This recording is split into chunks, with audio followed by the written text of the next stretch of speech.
Shalom Bapak Ibu Saudara-saudari, sungguh senang sekali kita boleh kembali bersama-sama merenungi kebenaran firman Tuhan, agar iman kita semakin bertumbuh di dalam Yesus Kristus.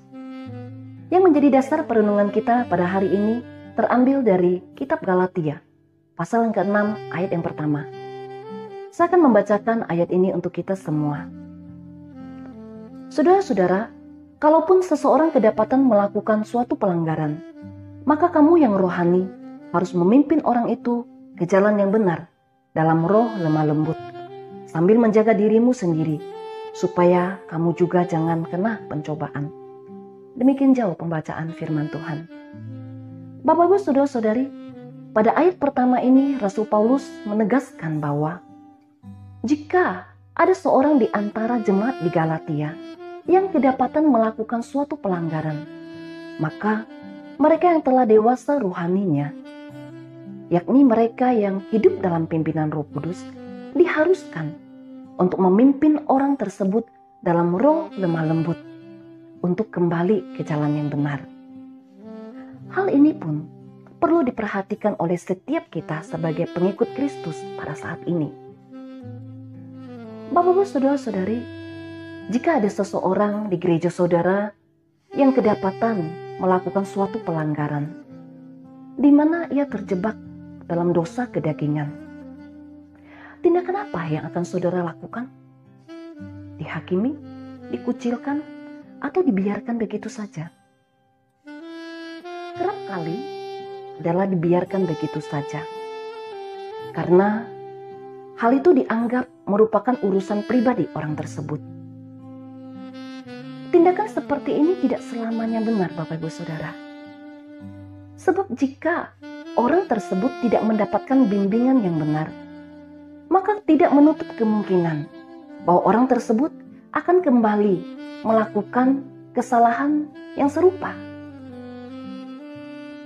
Yang lebih ironis, hal seperti ini seringkali akan menjadi trending topik yang hangat diperbincangkan oleh anggota gereja setempat.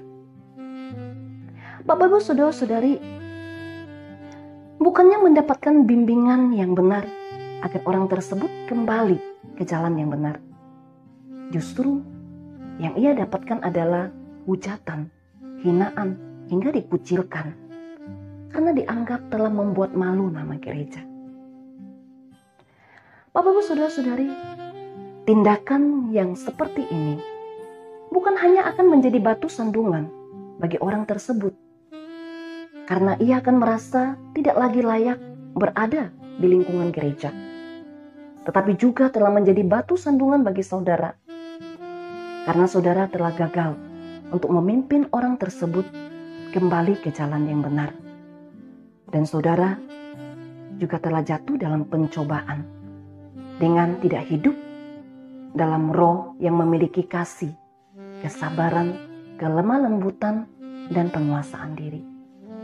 Oleh karena itu Bapak Ibu Saudara-saudari, ketika ada saudara seiman kita yang kedapatan melakukan suatu pelanggaran, sikap seorang yang dewasa rohaninya adalah mendoakan dan rangkul mereka dengan kasih, bimbing dan tuntun orang tersebut untuk kembali ke jalan yang benar.